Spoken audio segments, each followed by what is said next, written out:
Hey everyone, welcome back to another episode. I'm Ash, and I really apologize that this is a little later than usual. I've got some chronic health issues, and they really flared up this week, so I got a little behind on the research. While recovering, I started binge watching the first 3 episodes of Daisy Jones and the Six on Amazon Prime, like over and over again.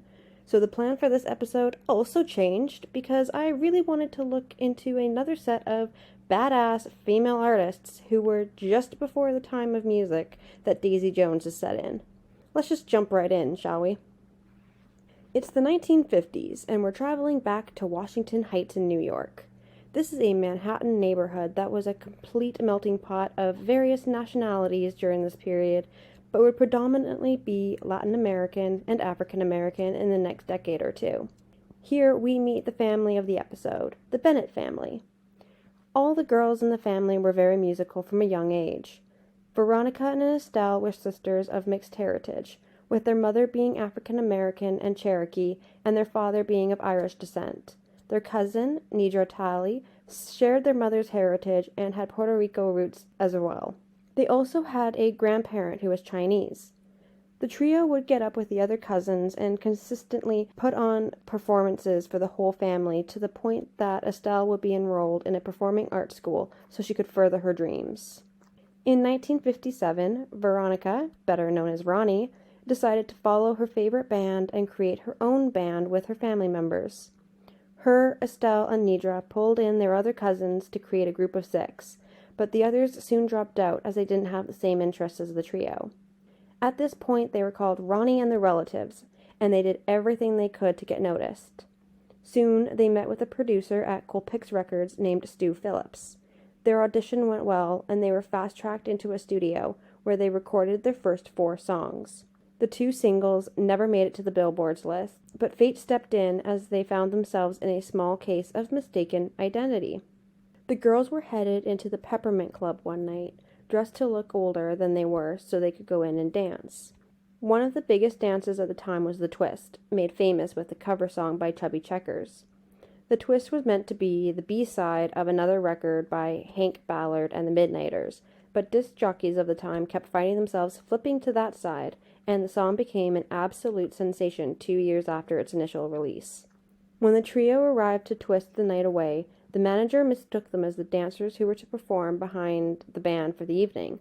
When the girls danced on stage, one of the members of the band handed the microphone to Ronnie, and they were given a job to dance the twist and sing a song nightly. They soon changed their group name to the Ronettes. The Ronettes continued to record songs while they worked at the Peppermint Club, but none of the singles would make it onto the charts. One day, the Peppermint Club sent them to their Florida branch of clubs, and they were noticed by other clubs who started hiring them as well. By the end of 1962, they transitioned from being backup singers and dancers to being the lead show. Their signature look slowly developed as they continually exaggerated their hair and makeup into a larger-than-life persona. Fed up with the lack of charts through Colpix Records, Estelle made a phone call to Phil Spector and asked for an audition with his record company. At first, Phil only wanted Ronnie as a solo act, but her mother fought for the other 2 girls to be included, giving Phil the ultimatum of all 3 girls or none of them. It was a rough start with Phil's records, as they traveled to California in order to record an album that Phil ended up refusing to release. They then recorded 4 cover songs, including The Twist, which ended up released on an album that was fully credited to another band, The Crystals. It wasn't until the summer of 1963 that they would find success under their own name with their first #1 single, Be My Baby. Be My Baby is probably the #1 song that anyone remembers the Ronettes for, as it is super catchy and had been used a lot in popular media, such as the opening sequence of Dirty Dancing. The song also influenced top songs from various artists such as the Beatles and the Beach Boys. The drum phase has also been lifted and replanted into various popular songs today, including one of Lana Del Rey's songs. When released in August of 1963, Be My Baby peaked at top 2 on the Billboard 100 list. In fact, one very famous artist, who is still wowing the world today, had her first ever recording session with this song. Be My Baby includes a whole host of background singers behind the Ronettes, including Sonny Bono. One backup singer was a no-show to the recording, so they pulled in Sonny's girlfriend of the time, Cher. After recording this hit single, Cher became a regular backup singer for the Ronettes and for Phil Spector in general, with her last backup gig being You've Lost That Lovin' Feeling. The next song recording had a conflict of schedules which had a very interesting solution. The Ronettes were booked for Dick Clark's Caravan of Stars tour at the same time as the recording time in New York. Phil's solution was to send Estelle and Nidra on the tour with another of their cousins in Ronnie's place, while Ronnie, Cher, Sonny, and another backup singer would go do the recording of Baby I Love You.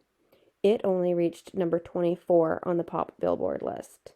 At the end of 1963, Phil Spector put out a Christmas album with all of his artists doing singles as well as a group rendition of Silent Night.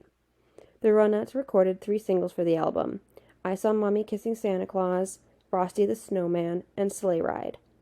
Unfortunately, the album ended up being released on the same day as JFK's assassination, and it didn't receive much attention until it was re-released in 1972 by Apple Records. 1964 saw the Ronettes making their UK tour debut, and meetings that would change their lives forever. On the first day in the UK, they were at a party where they met the members of one of the biggest bands to ever grace our world, the Beatles. Ronnie pretty much immediately became really good friends with John Lennon, while her sister would actually go on to date George Harrison. The Beatles weren't headliners, though, in Ronnie's eyes. Opening for the girls on the tour was the newer UK band, the Rolling Stones. Keith Richards and Ronnie became so close that Richards even wrote about her later on with this to say about their relationship. The first time that I ever went to heaven was when I awoke with Ronnie Bennett asleep, with a smile on her face. We were kids. It doesn't get much better than that. Soon, the British came to the Ronettes stomping ground of America, in what is known in cultural history as the British Invasion. Bands that were American struggled during this part of the 1960s to gain traction against their British counterparts, but the Ronettes were one of the few that could stand up there with them. They appeared on various television shows, gaining popularity, while other bands started to fade into obscurity. Walking in the Rain was recorded in the summer of 1964, and it became a massive success, though it was not as popular as Be My Baby. It did what all the other singles between Be My Baby and Walking in the Rain couldn't, breaking the top 24 Billboard charts. They then went on to record their first solo album, but Phil Spector made it less about the group and more about Ronnie, calling it Presenting the Fabulous Ronettes, featuring Veronica. After this, every single would specifically say that it featured Ronnie. Many of the songs that the Ronettes recorded were actually never released by Phil Spector. Many believe that this was because of his love of fame and of Ronnie.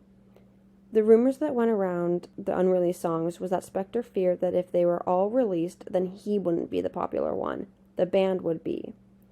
Soon, other female bands started to overtake the Ronettes in the battle of being the most famous female group, seemingly due to the lackluster singles that Spector allowed to be released.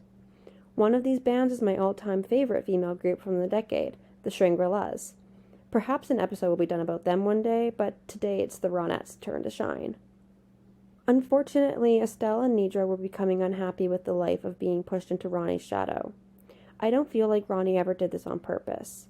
It seems that the industry decided that she was the quote-unquote star of the band, and so she was the one that was flown around as the lead, and the one that reporters and DJs wanted to interview.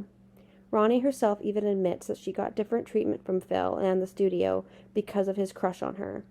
This relationship was a very toxic one that even forced Ronnie to miss out on the opportunities that her sister and cousins got. In 1966, the Ronettes were invited to open for the Beatles on their tour across America, but Ronnie was forced by a jealous Phil to stay behind, while Estelle and Nidra performed with their other cousin taking Ronnie's place. In 1967, the group went on a tour in Germany and decided to split. Nidra and Estelle married their boyfriends, while Ronnie married Phil, becoming Ronnie Spector. Phil was a controlling husband to the point that it is rumored that he pretty much kept her prisoner in their 23-room mansion, only letting her go to the recording studio a few times. One of these sessions included a single with Jimi Hendrix called Earth Blues. Ronnie finally left Phil in 1972, with their divorce being finalized in 1974. Ronnie wanted to reband the group, but Nadja had no desire, and Estelle was battling severe mental health issues. She tried to replace her sister and cousin, but eventually went on to do a solo career instead.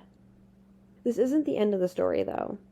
All I just told you is pretty much a general overview of their music history, but the Ronettes had an interesting personal life as well. Let's look at Ronnie first, since she's probably the most well known. The relationship between Ronnie and Phil didn't start with their marriage.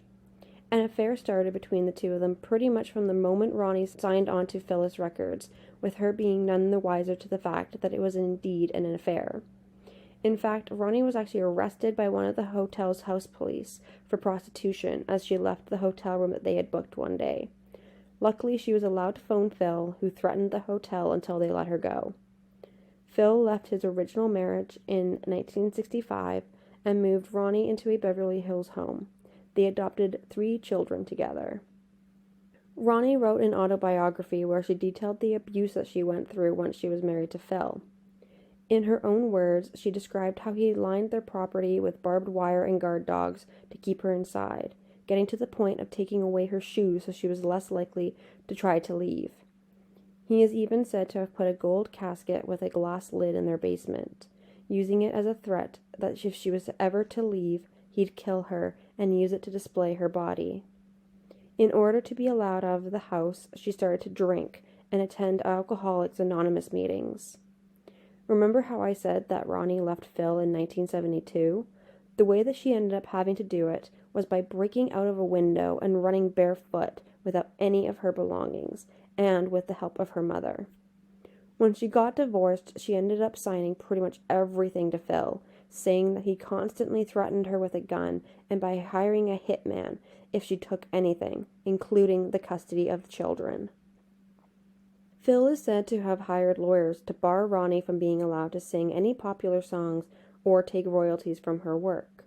In 1988, Ronnie finally filed a lawsuit to get back the $10 million that she was owed for her work that Phil kept away from her.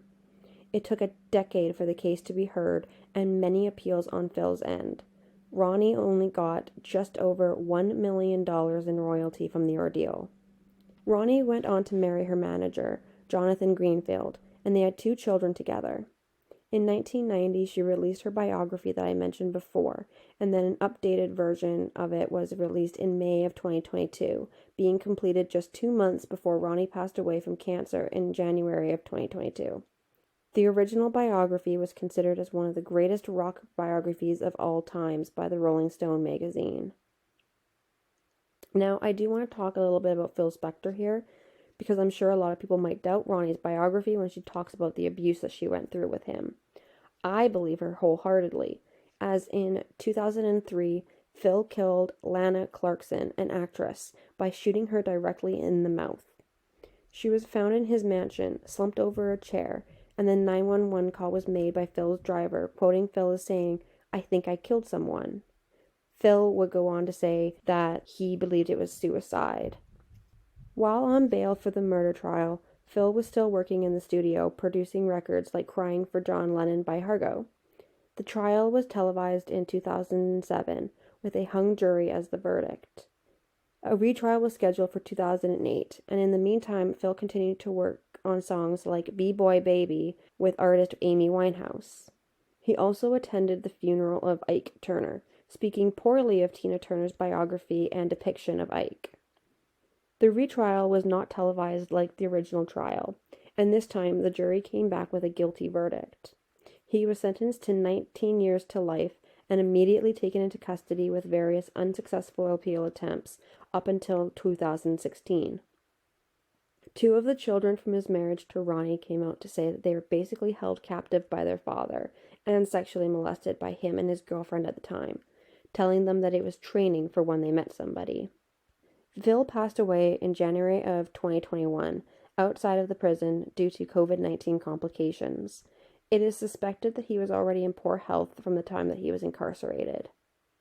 Not as much is known about Estelle's personal life as she struggled with mental health after the breakup of the band. She couldn't perform when they were inducted into the Rock and Roll Hall of Fame in 2007, but she did say a few words of thanks and then took the final bow with her sister and cousin. She passed away with colon cancer in 2009, and it was revealed that she battled anorexia and schizophrenia, as well as various bouts of homelessness for much of her later life. Nidra is officially the last surviving member of the Ronettes as of this recording. She has 4 children and has been working in real estate since 2007. The Ronettes may not be a top band that we think of when we look at pop music and rock and roll history, but they certainly can be considered pioneers for both genres. While they looked and sounded pop to most, their unique style of the time was definitely a precursor to the heavy makeup and big hair that became quintessential rock and roll. In a way, I see a bit of Ronnie and Daisy Jones when I look at her character and the styling that they chose for her in upcoming episodes of the show. I hope that you all enjoyed this mini-sode with like a little romp down music history. Join us next week for some more little-known pieces of history. In the meantime, please don't forget to share, rate, and review on whatever platform you use to listen to us. You can also now check out the podcast on YouTube as another way of listening. If you want more in-depth episodes, then I must also direct you to our Buy Me a Coffee page, which is linked in the show notes and on our Instagram page. Any donations really help for getting more resources that cost a pretty penny to get a hold of. Thank you so much for listening, and I'll see you next time down this rabbit hole of history.